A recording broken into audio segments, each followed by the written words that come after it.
Welcome back to the Worldview Minute. I'm Pastor Levi Secord. In our last episode, we dove into what is probably the most popular or most talked about passage about the state and its role in Scripture today. That is Romans 13, which commands a general submission to the state, but it also teaches us that the state is God's servant. But the question naturally becomes, what happens when the state isn't functioning as God's servant? How does the Bible talk about that? If we're going to have a fully developed biblical worldview of the state, you can't stop with Romans 13. You also have to factor in texts like Revelation chapter 13, and that's what we are going to do today, as the state is pictured in a very different way in the book of Revelation.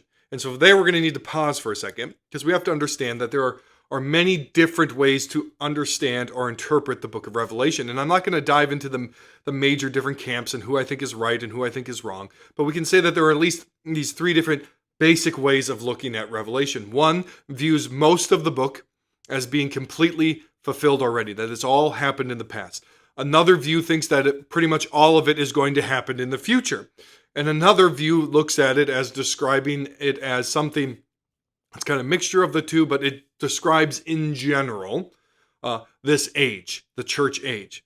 Now, wherever you are in that, how we're going to look at Revelation 13 and the state in the book of Revelation, it really doesn't impact what camp you're in. It shouldn't impact what we're talking about here today, because it gives us another picture of the state, whether that state was back then, now, or in the future. It rounds out our view of how the state is viewed by God. And what we find is that when the state isn't acting as God's servant, it becomes demonic. It becomes a tyrant, and tyranny is wrong. And so, wherever you stand on the book of Revelation, I want us to look specifically about how the state is pictured in this book. And we're going to begin in Revelation 12. We could begin somewhere else, but Revelation 12. There's this vision given to us of the birth of Christ. Christ is being born. Satan is cast out of heaven. He's pictured as this giant dragon, and the dragon is there with his mouth open, ready to devour the promised Messiah. This, of course, in the real world, or in the story of the Gospels, is Herod. There's Herod killing the children, trying to destroy the birth of the Messiah. And what we have here is then the dragon then shifts his attention to opposing the saints. He's opposing the saints. He's trying to persecute them, and God delivers them. And chapter 12 of Revelation ends with this giant dragon, Satan himself, standing on the sand of the seashore. And he summons out of that two beasts. Two beasts come out of that. And what we see here is what we've often seen throughout world history. Right? There's this picture of conflict that floods Revelation and church history and world history, where the state persecutes God's people. The state persecutes the church, whether it's something like communist countries or other religions that take over states, or Rome in the early church, or Catholic nations versus Protestants during the Reformation. The state has almost always been used as an enemy to God's people. And we see this pictured here in Revelation 13. So I'm going to read to you from Revelation 13, beginning in verse 1, ending in verse 8. And I saw a beast rising out of the sea with 10 horns and 7 heads, with 10 diadems on its horns and blasphemous names on its head. And the beast that I saw was like a leopard. Its feet were like a bear's, and its mouth was like a lion's mouth. And to it the dragon gave his power and his throne and his great authority. And one of its heads seemed to have a mortal wound, but its mortal wound was healed.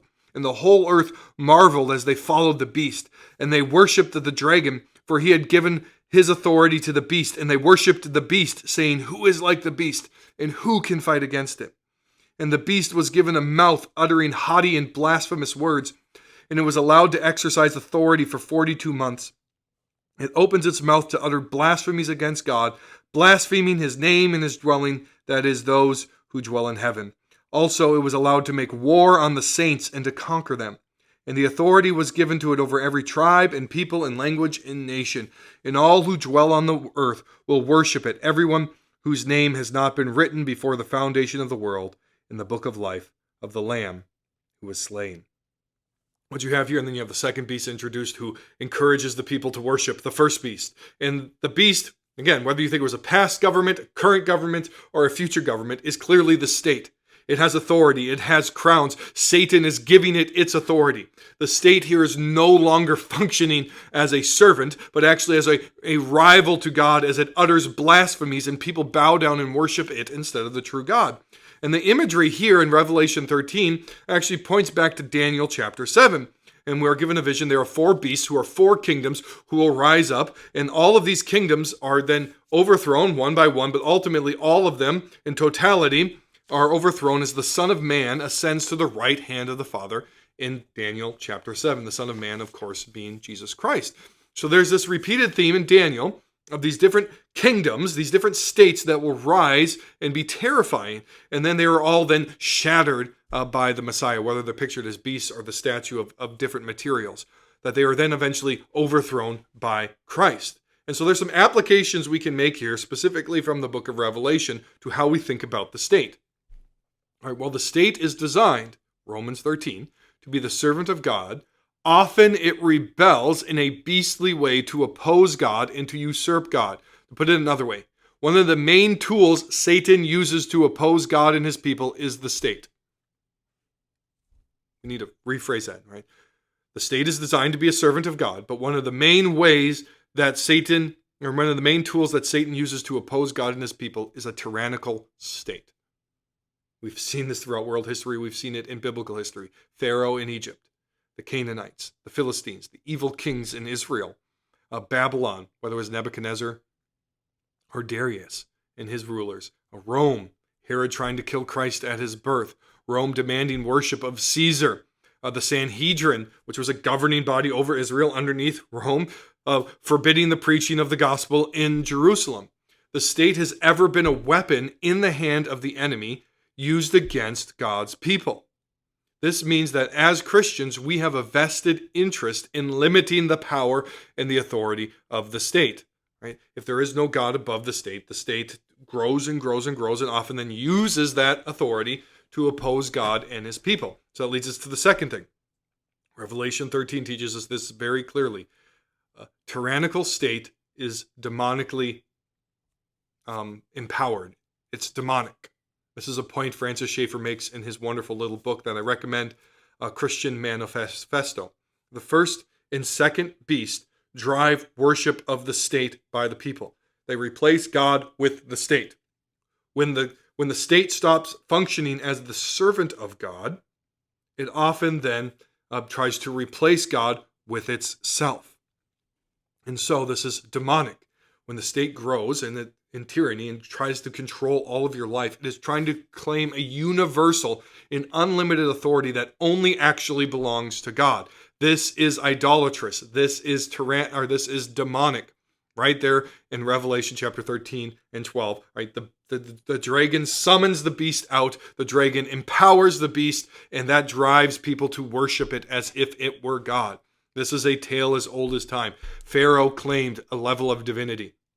Caesar claimed a level of divinity, demanded worship. Whether you're looking at communist states today that get rid of God, we're an atheistic country. Well, what then functions as God? The state. The rulers. Third, to oppose tyranny, since tyranny is demonic, to oppose tyranny is to oppose Satan. Conversely, to support tyranny is to oppose God. How you act politically in the state sphere matters.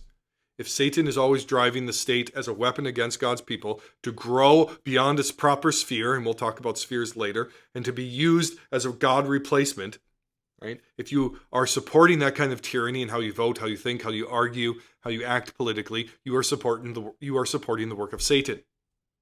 You are supporting a demonic work, and you are opposing God. Christians should not do this. A biblical view of the state, Romans 13, servant of God, limited state. Right? What is the danger of the state? Revelation 13, that it can become tyrannical and demonic. Finally, what else? What happens to these beasts? As we move on in the book of Revelation, we see that they are ultimately defeated by Christ, crushed by the risen Messiah, and cast into eternal flames. Revelation 19, verses 17 through 20. Then I saw an angel standing in the sun, and with a loud voice he called out to all the birds that fly directly overhead, "Come gather for the great supper of God, to eat the flesh of kings, and the flesh of captains, and the flesh of mighty men, and the flesh of horses and their riders, and the flesh of all men, both free and slave, both small and great." And I saw the beast and the kings of the earth with their armies gathered to make war against him who was sitting on the horse, and against his army. And the beast was captured, and with it the false prophet, who in its presence had done the signs by which he deceived those who had received the mark of the beast, and those who worshipped its image. These two were thrown alive into the lake of fire that burns with sulfur. Jesus overthrows tyranny. Political, religious tyranny inspired by the beast and the great dragon. The gospel message is a war on tyrants. It is no accident that in world history, where the gospel has taken root, where Christianity became the worldview by which people thought and lived, that freedom and limited government prospered. And wherever the gospel wanes, the state grows into this beastly thing where it oppresses its own people and opposes the church of Jesus Christ. The gospel message is a war on tyrants. It is a warning of their impending judgment, telling them that they cannot usurp Christ. They cannot attack his people. So Virginia has for their state logo on it a picture of a man standing over a dead tyrant with a spear or a sword or something in his chest. And the Latin says, "Sic semper tyrannis." Thus always the tyrants. Death to tyrants. This is what will always happen to tyrants. The book of Revelation tells us the same thing. Means it a little differently, but all tyrants will get cast into the pit of hell if they do not repent with their beast that they have worshipped. Death to all tyrants is a part of the gospel message because Jesus alone is King of Kings and Lord of Lords. A biblical theology of the state has to recognize that the state is designed to be the servant of God, but Satan is always corrupting the good. And he has corrupted the state to become an enemy of God, to usurp God, and to oppose God's people. The state has within it the ability to become a beast, a terrible, snarling beast that destroys freedom, people, lives, and attacks God's people. Therefore, it is the job of all faithful Christians to actively oppose the beast, to seek a limited government. So I'll rephrase what I said at the beginning. You cannot have a full biblical theology of the state if you only talk about Romans 13. You must factor in Revelation 13 as well. The gospel message. Jesus is Lord of Lords, King of Kings. This is a threat to tyrants everywhere. Thus to all tyrants. Sic semper tyrannis is encapsulated underneath the gospel message of Jesus Christ, that he died for sinners to free us and to reclaim his world, where he now rules this world at the right hand of the Father and will establish his kingdom forever. And that will end every tyrant, whoever was, whoever will be. I encourage you to like, comment, and share in this video. We're going to continue to unpack a biblical understanding of the state, its role, its functions, its blessings, and its dangers. Thank you for joining me today.